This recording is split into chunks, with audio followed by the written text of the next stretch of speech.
അൻമോള് പറയുന്നുണ്ട് ആദിലയോടും നൂറയോടും, ഞാൻ ബിഗ് ബോസിനോട് സംസാരിച്ചു, ഷാനവാസിക്ക ഇവിടുന്ന് പോയതിന് ശേഷം എങ്ങനെയുണ്ടെന്ന്.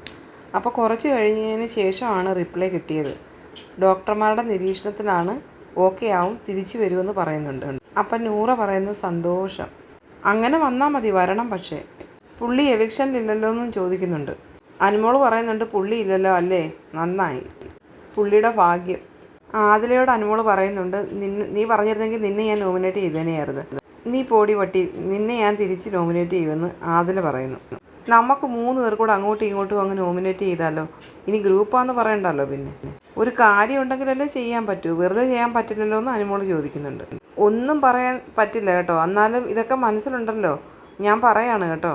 അടുത്ത പ്രാവശ്യം ഇവന്മാർ ചെയ്ത തെറ്റുകൾ വെച്ച് നോക്കിയിട്ട് എന്താണെന്ന് വെച്ചാൽ ചെയ്തോണം കേട്ടോ.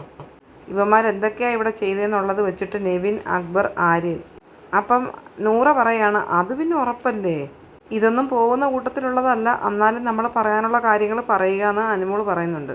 ഇവർ ലാലേട്ടൻ വന്ന എപ്പിസോഡിൽ പറയുന്നത് എനിക്കെന്തോ സങ്കടം മുഖത്തില്ല എന്ന്, ഞാൻ എല്ലാ ഡ്രസ്സും പാക്ക് ചെയ്തിട്ടില്ല എന്ന്.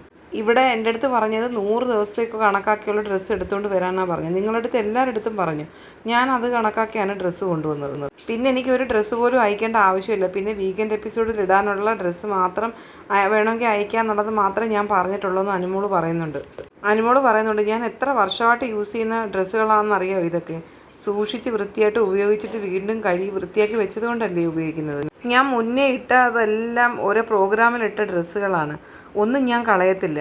പിന്നെ നൈറ്റിലിടാനുള്ള കുറച്ച് ടീഷർട്ടും കാര്യങ്ങളും ഒക്കെ ഉള്ളൂ പുതിയതായി വാങ്ങിയത്, അതൊക്കെയാണ് ഞാൻ കൊണ്ടുവന്നത്. അനുമോൾ സത്യസന്ധമായിട്ടുള്ള കാര്യം പറയുകയാണ്. വർഷങ്ങളായിട്ട് പല പ്രോഗ്രാമുകളിലും ഉപയോഗിച്ച് ഡ്രസ്സുകൾ തന്നെ സൂക്ഷിച്ചു വെച്ചിട്ട് ആ ഡ്രസ്സുകളാണ് ഇവിടെ ഉപയോഗിക്കുന്നതിൽ ഏറ്റവും കൂടുതലെന്ന് പറയുന്നുണ്ട്.